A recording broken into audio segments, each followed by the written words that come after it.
We have a new concept car from BMW. It's called the Vision Neue Klasse, and it's an EV, and I do think that this is a way more important car than what we might think when we first read about this, because I think this is a brand new design language from BMW for the reason that we've seen this style on a lot of BMWs so far, specifically concepts, and I think they're narrowing down. Finally, they're coming to a solution to where they want to take their brand moving forward, and I think this is going to be very, very close to what we're going to see in the next probably 20 years from BMW. So I want to show you why I think this is a really good BMW. Yes, I know, it looks very simple.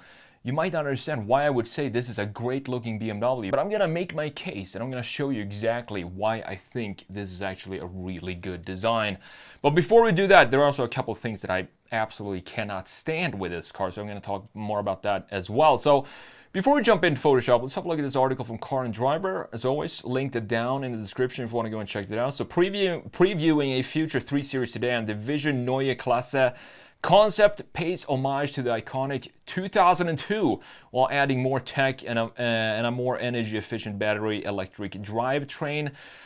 Would I like to see this have an internal combustion engine? Absolutely I would, because I don't think it looks like an EV specifically. So we can expect to see this morph into a 3 Series as early as the 2026 model year, which is very interesting, and it also has the proportions sort of a new 3 Series. We also see it as a new design language for the entire BMW brand, and that's what I think it will be too. The forward slanted nose and exaggerated kidney shapes fog grills are the most dramatic parts of the Neue Klasse concept in the front end, and I really like what's going on here in the front end, but we're going to talk more about that in just a minute in Photoshop. I'm going to try to contain myself here while we go through the article, not talk too much about the design. Features a digital grille with lights that gently pulse as though the car is breathing. Some sort of organic feel you want to have in the cars, since we don't have it anymore in the styling of the cars. These are not very much automotive emotional. They start to add it in the LEDs instead. I don't know if that works or not. We're gonna have to find out. Narrow roof pillars and large windows, as you can see right here. We also have a display that runs along the lower section here to show you some messages as you approach the car and so on. Profile is almost devoid of character lines. You can see that here as well. We have one line right here at the bottom. The result is a pretty flat look. The car tail lamps feature 3D printed elements arranged in a cascading design that creates a sense of depth, while bright red LEDs illuminate them from behind. And when I first saw this, I thought this was a very cool looking new Lincoln MKZ, but I was wrong. It's actually a BMW looking at this graphic in the back. A set of 21-inch wheels was carefully designed for maximum aerodynamics without looking like they are, and a pair of rear-facing cameras on thin stalks stand in for traditional exterior mirrors. Something that probably won't happen here in the US, but I do think that they were going to keep that for the European new 3 Series models. The interior reveals a futuristic, digital-centric design. Times we live in these days.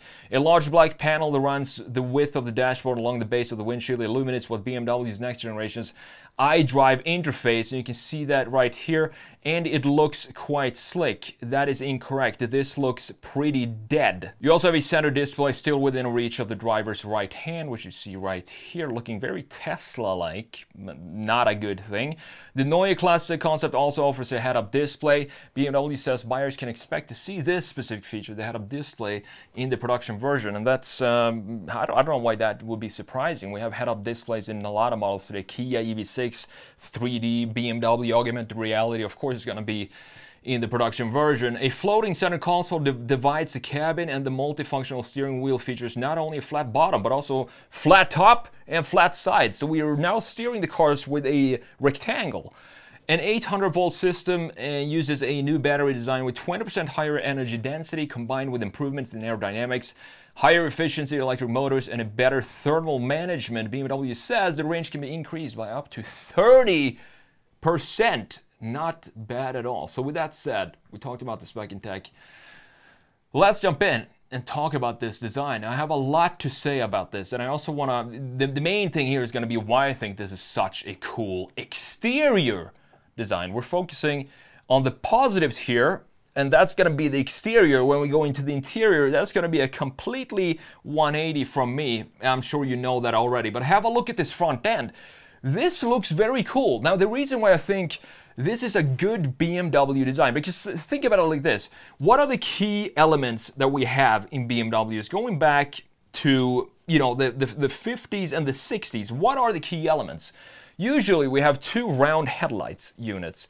The Angel Eyes in the 2000s, now turned into more of a static looking piece in the new BMWs. We also have two kidney grills separated, and we do have both of those elements intact in the front end of this Neue Klasse concept. You see the kidneys right here, we do have them intact, being separated. They're not morphed together here in the middle, and we also have two graphic features for what would be in the production version, most likely the headlights. So those graphic features, the front end is a BMW in that sense. However, looking further down, we do have this lip down here that I'm not so sure about what's going on in this case, because as you can see, it sticks out in some weird designs here and creating thicknesses in areas where I don't understand why they are thick in that way. Maybe it's for aerodynamics, I'm not sure. But the rest of the front end, look at this surfacing right here. Absolutely nothing going on, completely blank. Yes, we do have these hood lines, as you can see here, wrapping around the BMW logo, which in this case is also extremely minimalist. No color.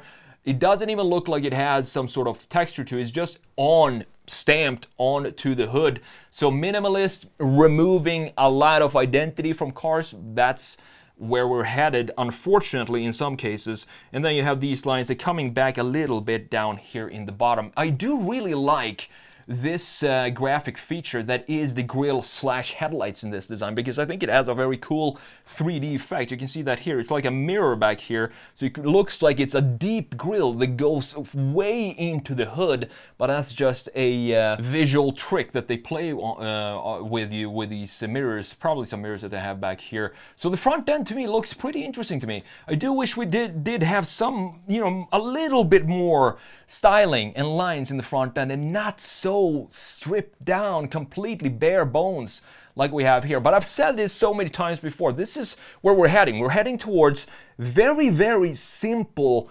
graphics and surfaces and proportions, but where the cars are going to stand out and create their own personality is going to be within the graphic features. I've said this for maybe 3-4 years already, and that is exactly where we are headed. You can see that clearly in this BMW. So first of all, the front end looks pretty good. I do wish we had some more styling in it.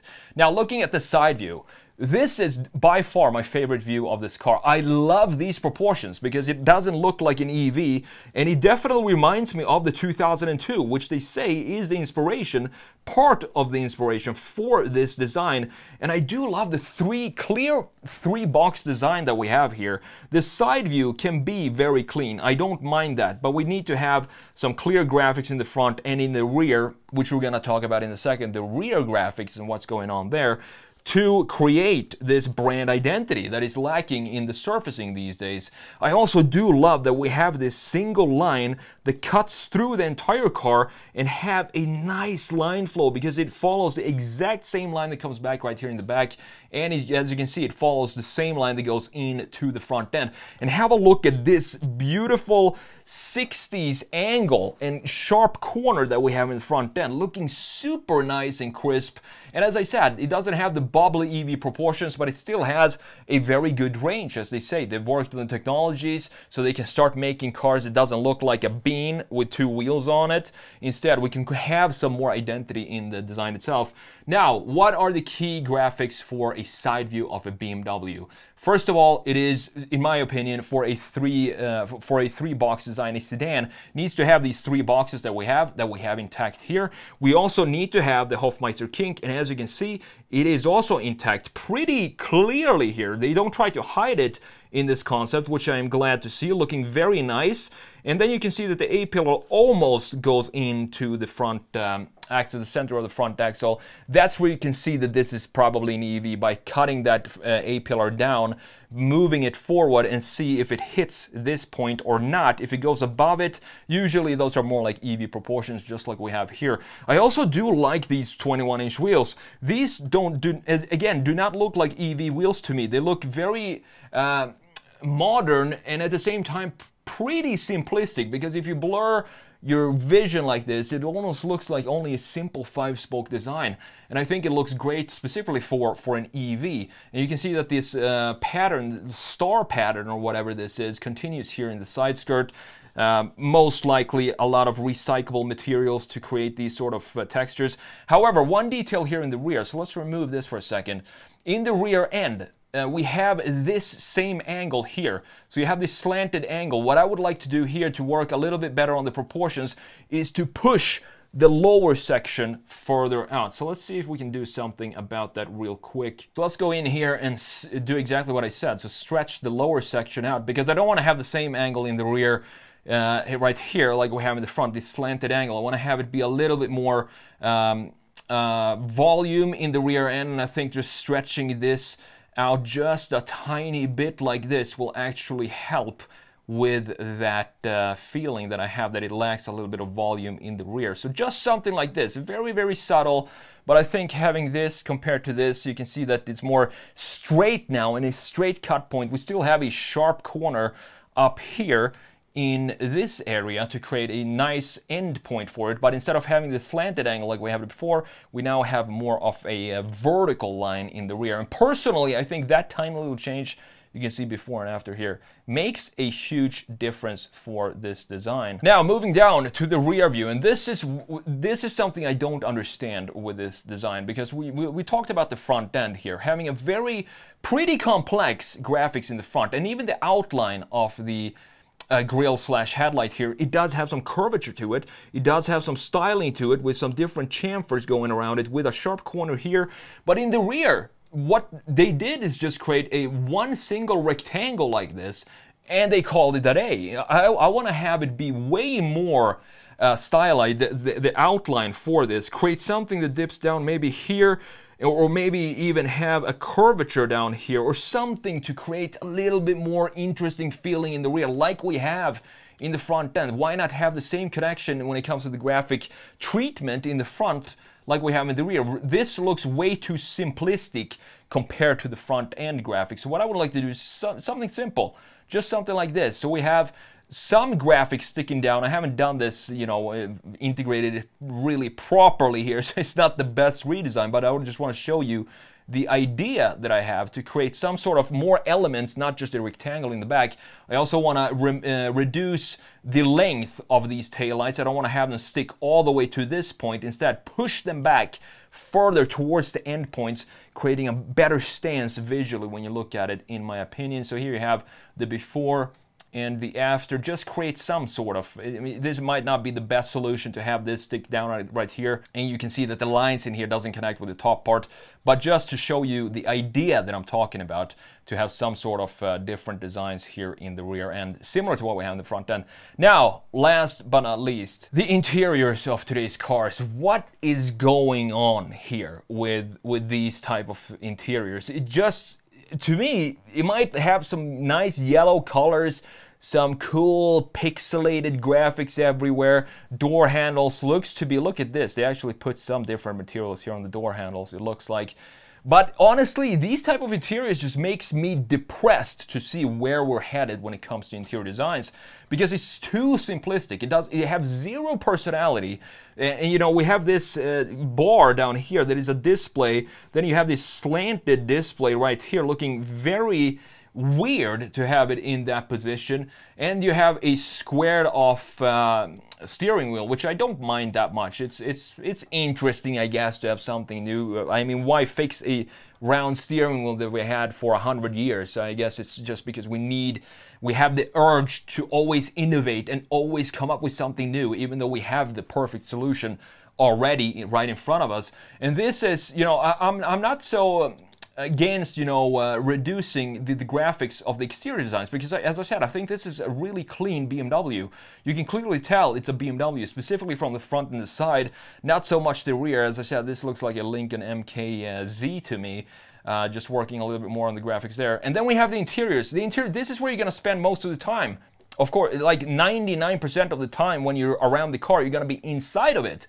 So I want to have, that's the reason why you see these $25 to $28 million Rolls Royces, the brand new Bentleys, limited edition Bentleys, all of these high-level cars, they still have the craftsmanship. They still have analog gauges even in the gauge cluster, and that is a sign to me that hopefully we're gonna go back to that type of styling and go away from this very sterile, dead type of interiors. We can add as many colors, bright colors as we want. I still want to have some features that represents the craftsmanship of interior designers, and I want to see the effort they put into creating the interior designers of cars. But overall, this is a cool concept for me. I do really hope that the next 3 Series looks something similar to this, however, with the changes that I talked about, specifically in the rear end graphics, and even more so in the interior design.